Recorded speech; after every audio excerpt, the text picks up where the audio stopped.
जैसे कि बहुत लोग जानते हैं ओलंपिक गेम्स के बारे में, जिसमें रेस के लिए और रेसलिंग के लिए मेडल्स जीते जाते हैं। पर आपको ये पता है कि फाइन आर्ट्स, जिसमें पेंटिंग एंड म्यूजिक आता है, उसके लिए भी ओलंपिक में मेडल मिलता था।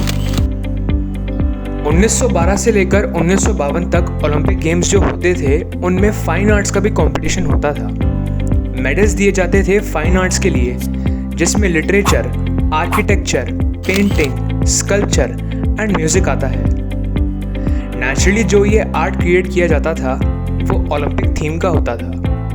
मॉडर्न ओलंपिक गेम्स के फाउंडर बैरन दे क्यूबर्टेन के मुताबिक आर्ट्स का एडिशन ज़रूरी था, क्योंकि जो यूनान के लोग थे यानी ग्रीक्स लोग जो थे वो आर्ट का फेस्टिवल रखते थे अपने गेम्स के दौरान।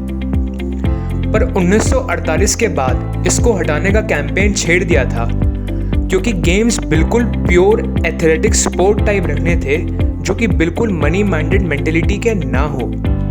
बिकॉज आर्टिस्ट लोगों को रखना मतलब मनी माइंडेड मेंटेलिटी का गेम होना।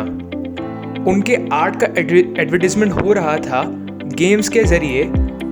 ओलंपिक इवेंट्स को एडवर्टीजमेंट एंड बिजनेस का अड्डा नहीं बनाना था, सिर्फ प्योर एथलेटिक स्पोर्ट टाइप और अदर स्पोर्ट्स जो होते हैं जैसे कि रेसलिंग एंड एक्सेट्रा, उनके मुताबिक रखना था।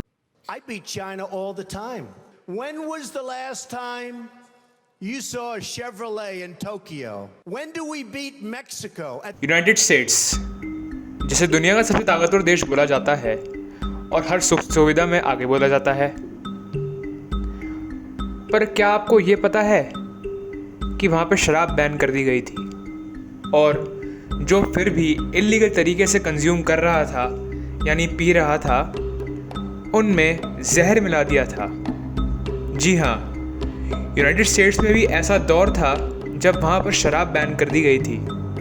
1923 से लेकर 1933 तक, पूरे 10 साल तक, और वो कानून को सख्त करने के लिए यूनाइटेड स्टेट्स की गवर्नमेंट ने इंडस्ट्रियल अल्कोहल की अंदर जहर मिला दिया था, और वो उन प्रोडक्ट्स में था जो रेगुलरली चोरी करते थे इल्लीगल तरीके से बेचने वाले लोग। इस फेडरल पॉइजनिंग प्रोग्राम के अंत में लगभग 10,000 लोग मर गए थे इन जहरीली शराबों को पी के। आई होप आप लोगों को ये वीडियो पसंद आया होगा। ऐसी इंटरेस्टिंग फैक्ट्स जानने के लिए hit the subscribe button down below.